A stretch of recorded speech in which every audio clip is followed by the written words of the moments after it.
Hola, hola. Thank you for supporting Latinas from the block to the boardroom. You know, if you like this episode and the podcast itself, please share with your friends because that's how we get noticed on the podcasting platforms. That's Apple, YouTube, and Spotify. Our handles are Latinas B2B. So follow us on all your social media and recommend this podcast. Gracias.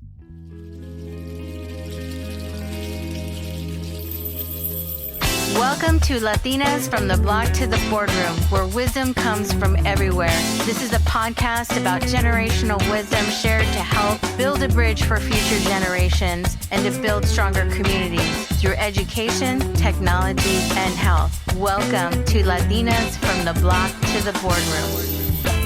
Today's episode, we're going to focus on the change narrative for Latinas in comunidad and just overall over the generations of how collectively we have been participating strategically in trying to provide pathways to access information that is going to be championing future generations. And my guest today is Valerie de la Garza. She has been in strategic communications and a beacon of social change for over 30 years, making her an ideal fit for our conversation today on Latina leaders changing the narratives for our communities, and to also champion our representation of leadership through organizations of change.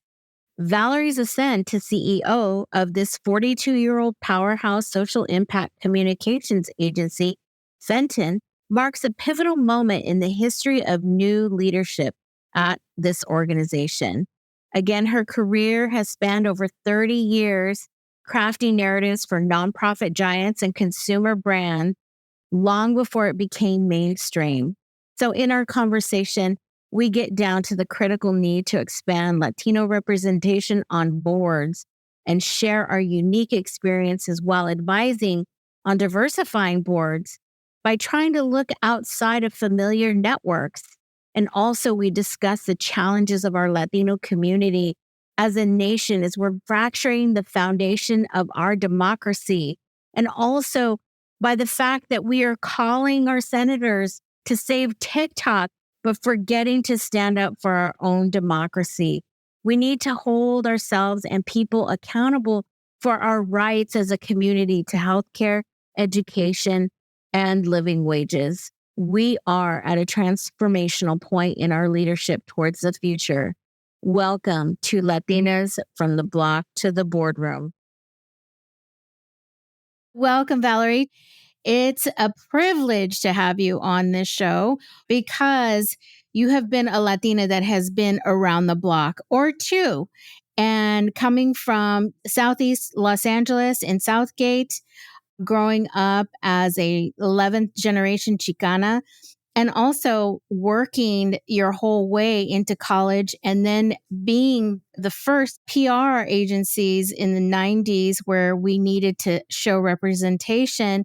You know, you're here to kind of bridge that conversation of where we are today in media and the organization that you work for today, which is Fenton, which is a wonderful organization. If you don't know Fenton, it is a 40-year-old social justice and impact PR and comms communications agency that is here in the Bay Area, DC, and New York. So thank you, Valerie, for being here today.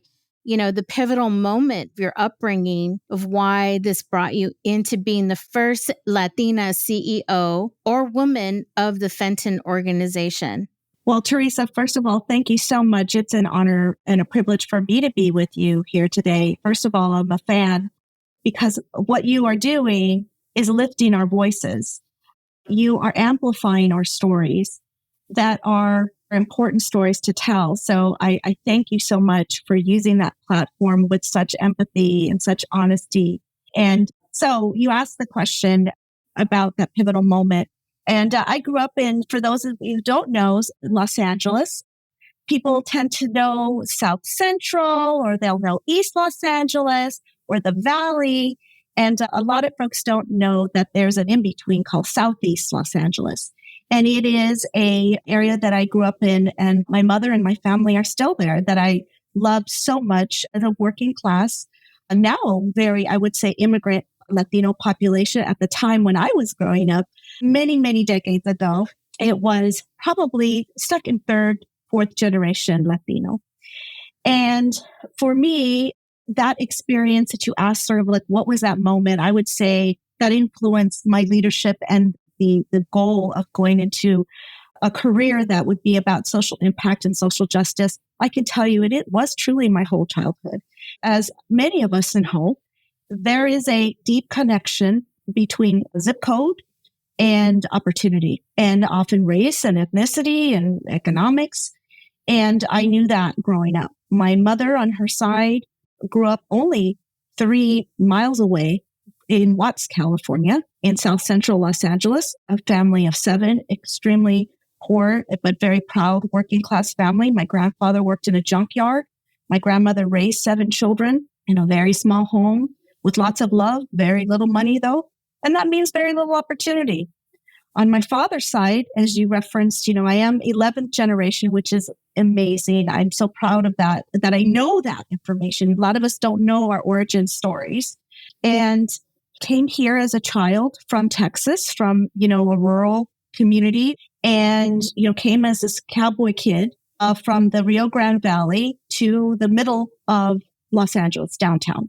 And they met, my mother and father, their commonalities were many, that being growing up with very poor circumstances and very strong families, and came together at 19.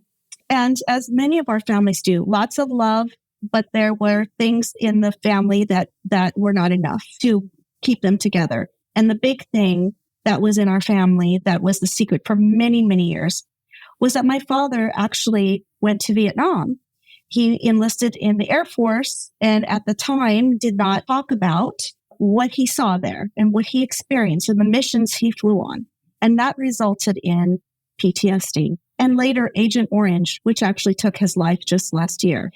And watching and witnessing that and seeing the trauma and seeing that, unfortunately, our people of color are often how we have so much trauma because we don't have access to the same types of access as we know, as many others do, to healthcare, to understanding, to education, understanding how we deal with these traumas.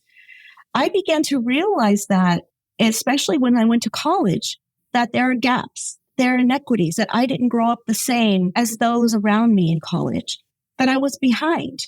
And why was I behind? Even though I had, I was a straight A student, all that great stuff. But then you go to university and you see those around you who have legacy, those around you who don't have those types of experiences. And guess what? They're ahead. And then you begin to see and feel lesser. We begin to believe narratives that we're not as smart, not as intelligent. And so all of those things came together for me. And I realized, wow, I want a career. I don't know what it will be, but then through the journey of being a student journalist and realizing the power of communications, and then eventually public relations and strategic communication, I have an ability, if I've had this great gift of opportunity of education, and I have a platform in whatever that looks like one day, to be able to create awareness and hopefully change so that those gaps can be smaller. Those gaps between education and opportunity access, as it relates to all areas of thriving as a community. So that's a long answer, but that's the truth is every moment, my entire childhood was about understanding that life can be better. It needs to be better for those of us who don't have the same economics and same zip codes as others. Yeah. And thank you for sharing that part about your father and going back to Vietnam. There's a lot of history, and I've talked about this in a podcast I was a guest on for a child-free Latina with Paulette Arado. And this is shared also with my father, and that's the generation that I was born through as well. And it hurt a lot of families, especially here in California, throughout the nation. We're the multi-Latino generations that have been here and that have been here before the border was set. So that's a thing. People think, oh, there's a lot of immigration coming from Mexico. There have been families here for centuries, and it's part of the way of coming back and forth for centuries. So this is a great part of history for you and me to share in a way that is like beyond first generation, that we understand the traumas and that we see that nothing has changed. The dial does not move, right? And why? So with that, I want to talk about your influence that you saw probably going to UCLA. I've been to the UCLA campus. It's a little intimidating. So how does that experience, when you saw yourself as the only one, how did that bring the leadership style to you through the education? I know you saw yourself and we say, hey, we got to change this. Was that where you said, I have to change this? And is it because you were multi-generational? I think we just all say we're going to change this.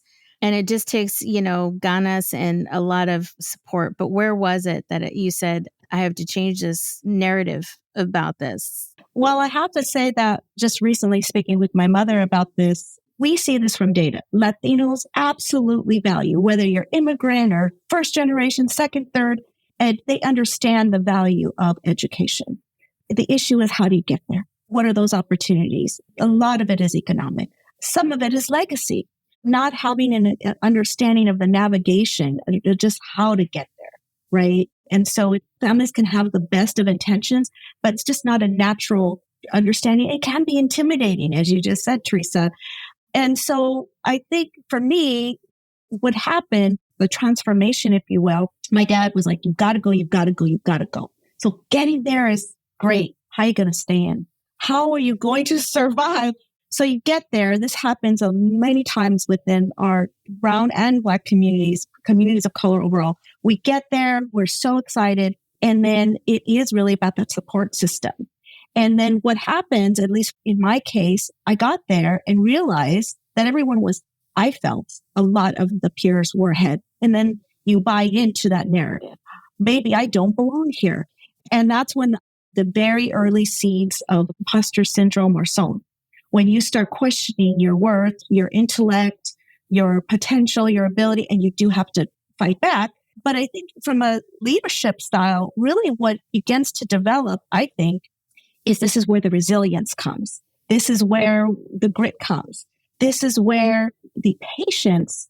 And I often tell people when they talk to me about mentorship, to try to push away judgment from yourself and to try to be curious. And that's hard to do. That takes a lifetime. I'm still working on that, to not judge yourself. And that's helpful as a leader, because you don't want to be judgmental. You want to be curious. How will we do that? And by the way, being okay with leaning in to sometimes falling down. And because that's the places where it's hard, the places where you feel like, wow, I didn't hit the mark. I failed. Which nobody wants to do that. Nobody wants to feel that way, but it is where the greatest learning is. And so I feel that college was that sandbox, if you will, because this is where, for me anyway, I used to get A's in Southgate High School, and now I'm barely surviving. I'm hanging on. I feel like I'm failing. That was the greatest life lesson for me now, and as a CEO, to learn that, well, you know what? I'm just going to get back up and try something else. That's where the resilience comes in. You know what? I tried this. Let me learn from this. Let me take this approach. That's where grit comes in. And being also kinder to yourself and not beating yourself up and saying, you know what? I'm not smart enough. I don't have that. No, actually, you know what? I'm going to figure it out. Just because I don't have that naturally, wasn't given to me through incredible education before I got to college. That's where the beginnings of leadership came. And then, of course, I was the first Latina editor-in-chief of the Daily Bruin in its 60-year history. Again, I had to fight back. I wanted to do it so bad because I loved the newspaper, but I had to say, you know what? I have to ignore the whole being the first thing, knowing that it's very important, that there's a lot of responsibility and there's a lot of people looking and watching, because we don't get all those opportunities. And I often say, you know what? We often feel like we better not, quote, mess up. But you know what? We're not perfect. The perfection is in us trying and believing in ourselves and trying over and over again. Yeah, it's a resilience. And just kind of going back to where you said we've been here, multi-generational, we've been here, we've seen a lot of resilience and that we can do it. It's just taking time to break this out, especially for Latinas here. Latinas, a lot of us that have multi-generational families that have been here have had to assimilate. There's that assimilation process that was instilled in us to kind of keep quiet and just be present. So the breaking of cycles came through that era of the Chicana movement. And when you were born to when you went to school to seeing yourself, you have to see the representation. You saw it in your family.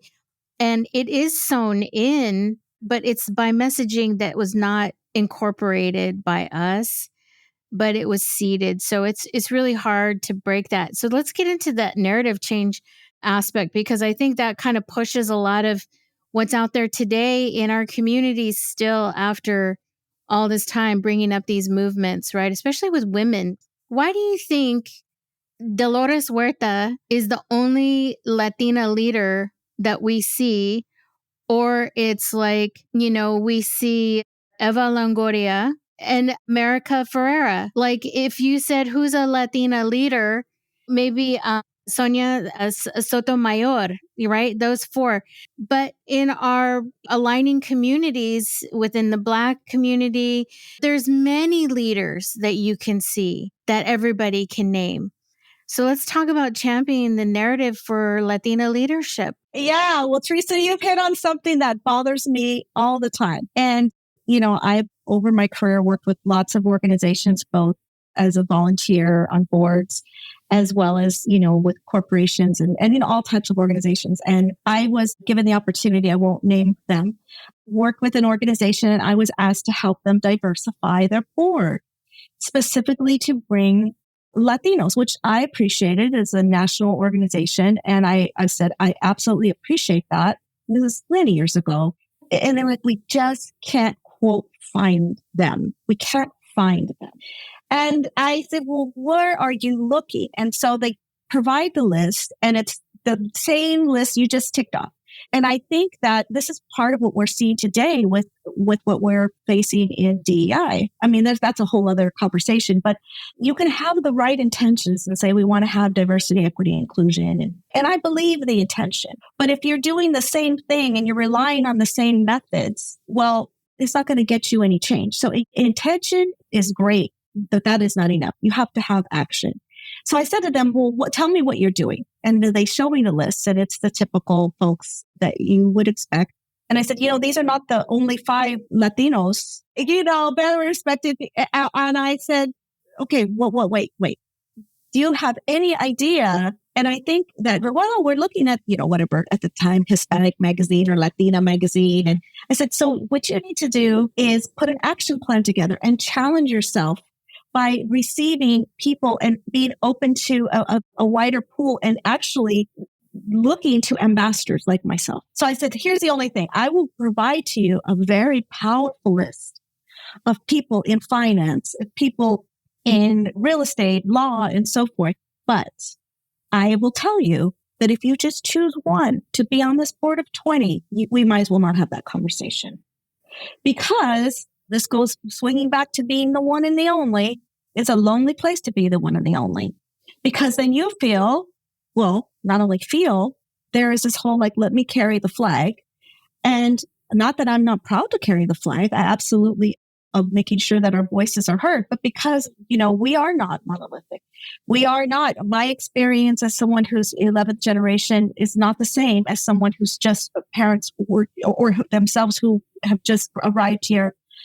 And so forth, whether you're Puerto Rican or Mexican and so forth. And the organization, I said, I've got this person. He's so willing. He has the financial ability because there's a give or get on the board.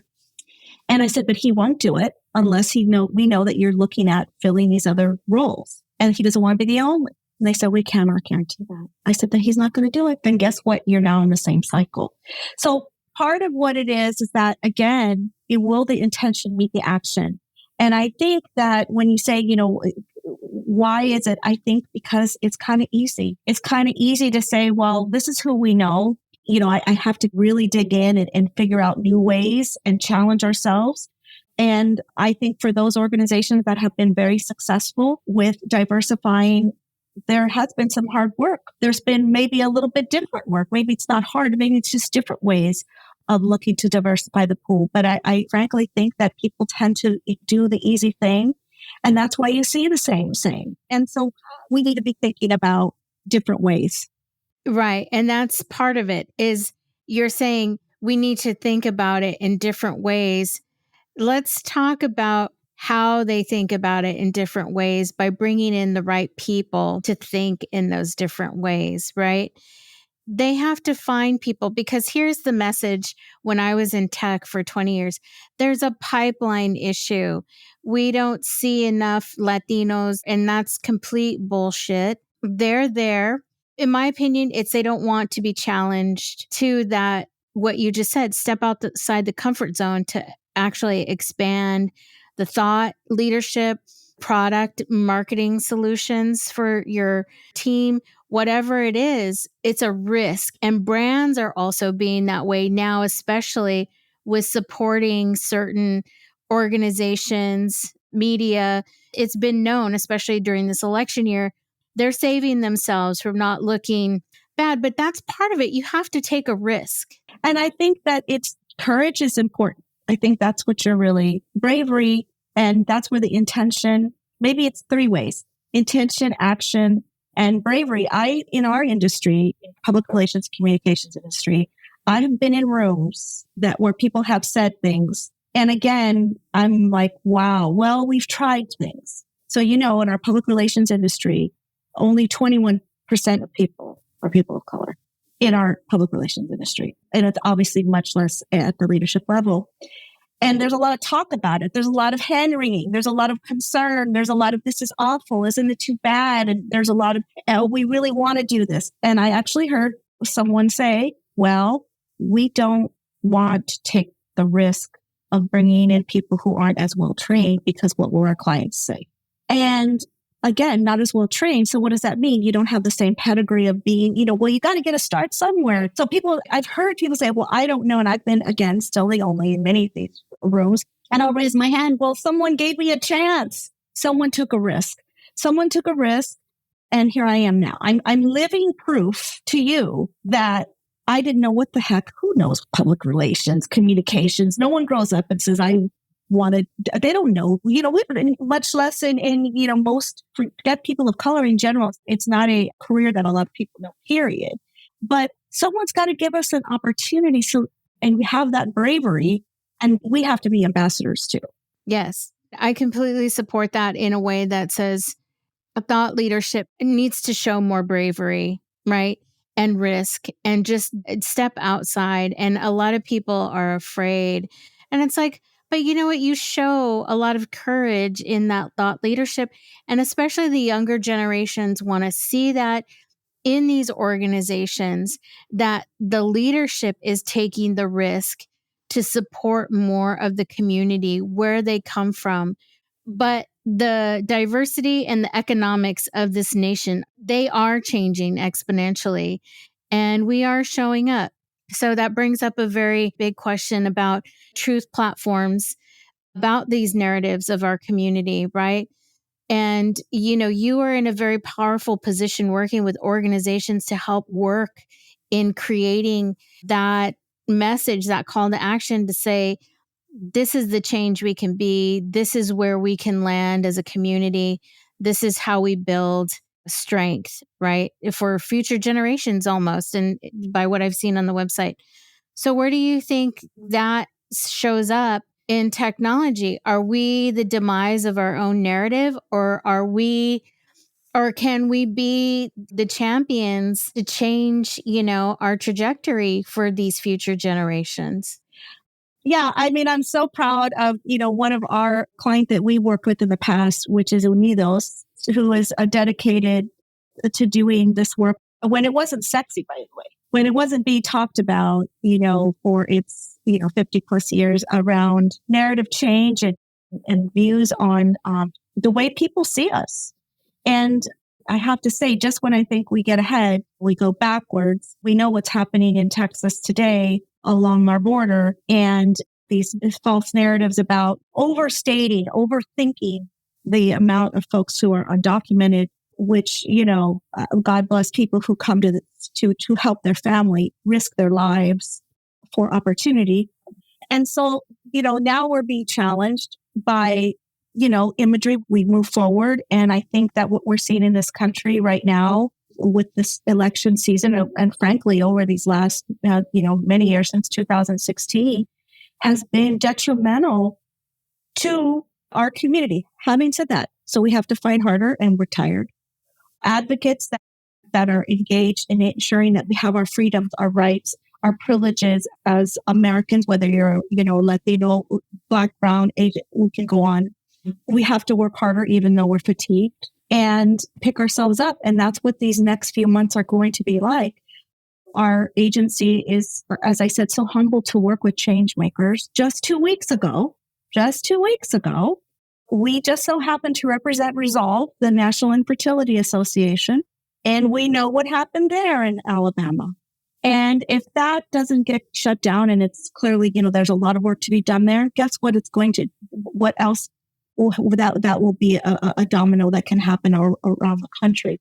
So representation, our rights, the way we see ourselves, or the way we can govern ourselves, our bodies, our portrayals of who we are, our strengths, all of that is under attack. All of that is under attack right now. And I am beyond thrilled that, we're involved in Get Out the Vote work. Regardless of how people feel, whatever side you're on, we need to vote. People die and have died for the right to vote. And I don't know, we can't show up by not showing up. Do you know what I'm saying? Yeah, we haven't been asleep. And the thing that you're saying is very on point about people have died for the voting, for us to have this democracy. People can say whatever they want to say, but that is why people want to come to this country. There are other places around the world where women just do not have the absolute right that we have here in this country, as well as men, as well as, access to education. There's a lot we could go on about. But the fact of the matter is that technology plays a huge impact in this.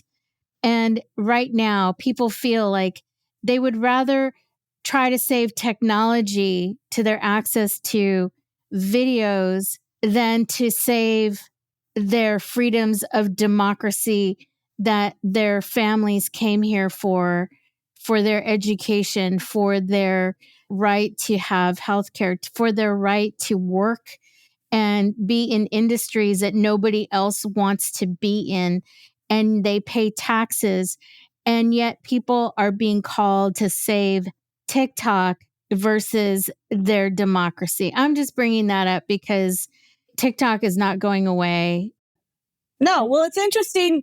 I absolutely agree. It's interesting what motivates and moves people, particularly younger people. And the fact that we have social media, the fact that, that is part of your voice and freedom.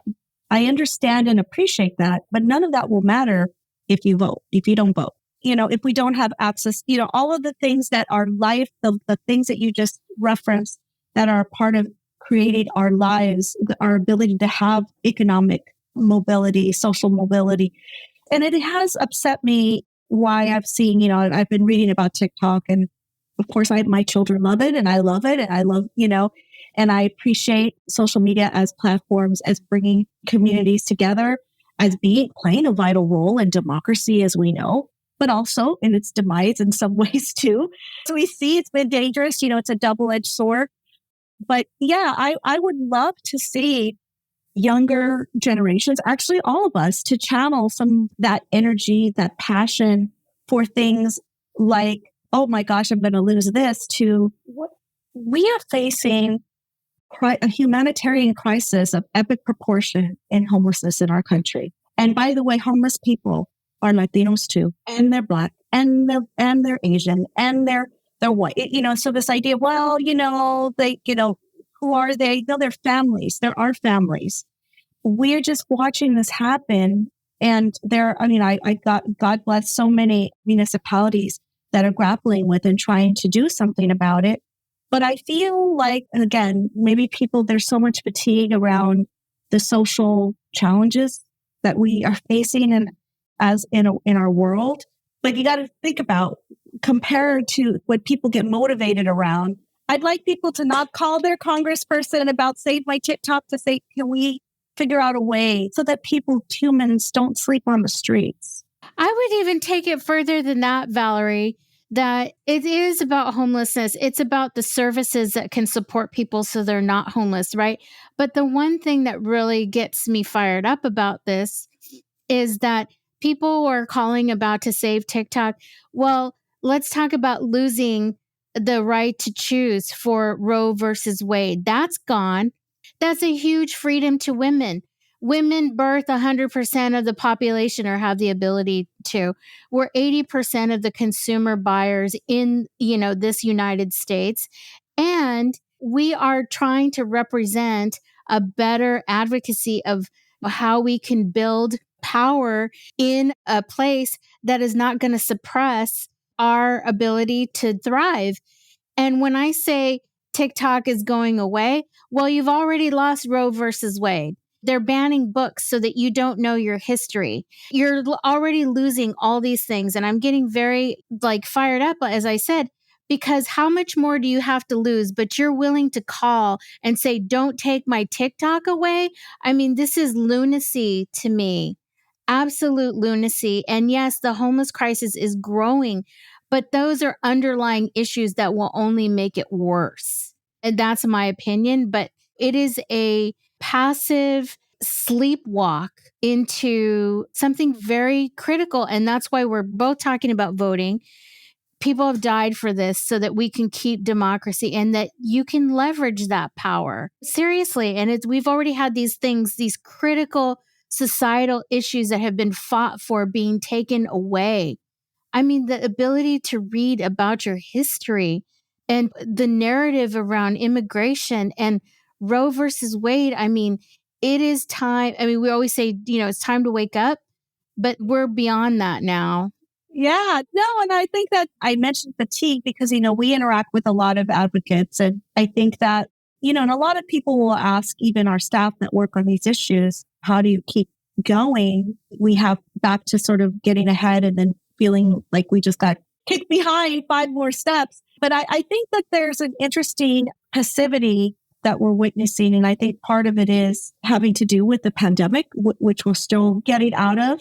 People sort of feeling like they are emerging still from that fog of what that world was like, or actually, a different type of world in so many ways. I think that it's clearly affecting. I mean, we've been reading about, from the Gen Z perspective, a lot of anger, feeling like, that they grew up at a time where things were kind of shitty and feeling like, well, what do I have to offer? What can I do? As I say, when people say, well, I'm not going to vote, you're actually voting by not voting. You're sitting out is actually, you think it's an inaction. It is absolutely an action that you're going to have to live with. Your children, the access, as you talk about, reproductive rights, healthcare access, education, our ability to advance in all ways, all that cycle that we talked about from the beginning of this conversation, all of those things, housing, we can, go on and on. Those are all going to be consequences if we sit it out. Sit it out should not be an option for anyone in this country, regardless of whatever side you're on. You have to understand and live with whatever you decide you're a part of making your voice heard. And as Latinos, I surely hope, and there's been a lot of conversation around, we are complex. Of course we are. We're more conservative than people think.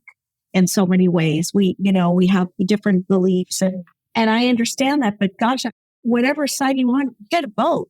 You got to get out there. You have to, and for those who have the willingness to also seek out, and I say this to the younger generation, they are new leaders. You are our new lead. You are the leaders. You will lead this generation. As much as we can say, well, our parents, now it's time for them to say it's time to take charge and decide what that path is so that 10 years, 20 years from now, or whatever, 30 years, they're not talking about that the narrative is still the same, that we're still being viewed as gang members and the terrible things that people think about us as a community, which is absolutely untrue. Yeah. Part of the thing is too, it's like, how do we advocate and champion a new narrative? I always say technology is the most powerful piece. Everybody uses it every day. How you choose to share information is one way. That's my piece. But what is it for you? I'll tell you that one of the things when we're working with nonprofits and advocacy organizations, that the number one thing is, and then you hit on this earlier, is to begin to look at life and talk with the community about an asset versus deficit framing. And, you talked about some negative, portrayals and things that are, part of our story that are all negative and that perpetuate negative, the stereotype. And I think that we buy into those things ourselves, whether that's on content that you see and what you choose to engage in and what you choose to put out there and challenge. I am on the board of Homeboy Industries in Los Angeles. And I can tell you, do we have within our communities absolutely gang involvement? Yes. But why? Let's go. We talked about so many of the reasons why. But what Homeboy does and what we do, it just is back to the asset versus deficit framing, is it talks about the stories of resilience and the stories of success. Instead of saying, we can't do this, actually, this is what we can achieve. People who were in those very difficult circumstances now have double master's degrees that are running for office, that are representing their communities as being in the legal field, that are here running organizations like mine. Instead of seeing the negative part, we need to look and say, what's the asset? Where's the good? Where's the positivity? And challenge ourselves, whether it's when we're looking at our own phone and doing our own thing, to the organizations that we choose to be a part of, to the news that we choose to read and consume, and to the shows. And I think that that's something that is a very powerful message that we give when we are working with advocates. And I think that we can help turn it, and we need to turn it around for ourselves too, individually, and not believe that, and believe in our power and our genius. Yep. Stand in your power and your genius. And, bringing just real quick to Homeboy Industries, if you don't know about that organization here in California, it originated out of the gang members that came out of, incarceration, or they were changing, how could they change with no family, no support, folks that have been torn down, and they're trying to change. And this organization gives them that hope, and they gives them jobs. It gives them leadership skills. I mean, I could be overstating this. You know it better than I do, Valerie, but no, it's true. No, it's absolutely everything. It's the point that we were saying earlier. It's not just intention, it's action. It's not just intention. It's not like, wow, we have a problem with dealing with gang violence in our communities. It's actually saying, well, what are we going to do about it? What's the action? And what is it that we're going to do to change our communities one person at a time? And now it's in 400 different locations around the world. Homeboy isn't just in Los Angeles, it's around the world. And that shows you something, by the way, of the power of what started as impacting our Latino communities to impacting a global community. I love that so much. And that's where you go from the block to the boardroom, Valerie. Thank you for being on the show today. Is there anything else you'd like to close us out with in that capacity of that went full circle because you are on the board, you are on the board of Homeboy Industries. Is there anything else you'd like to close us out with in that full circle? Because I think that's amazing. No, I just want to thank you, Teresa, because in part of the, lifting up our stories, you're changing the narrative one person at a time, one powerful voice at a time, one Latina at a time. And you're using your platform to help make that change in our community. And I just thank you for that. And I actually say thank you for that power of your own genius. We appreciate it. Thank you, Valerie, for joining us today on Latinas from the Block to the Boardroom. If you'd like to follow Valerie and Fenton, you can go to LinkedIn at Valerie de la Garza and connect with her. If you'd like to connect with Fenton and learn more about their organization, you can go to fenton.com. This podcast was supported by 5E Leadership and Marketing. If you'd like to learn more about podcast marketing for your business, production services, and also how this could be a strategic initiative for your organization, please reach out to us at info@latinasb2b.marketing. This podcast was produced by Teresa E. Gonzalez of 5E Leadership and Marketing, audio engineer and creative design by Robert Lopez. Please subscribe to our newsletter where you can find out more information on current events in your area, as well as networking opportunities. And if you'd like to sponsor an opportunity to be showcased on this platform, please reach out to us at info@latinasb2b.com. Gracias.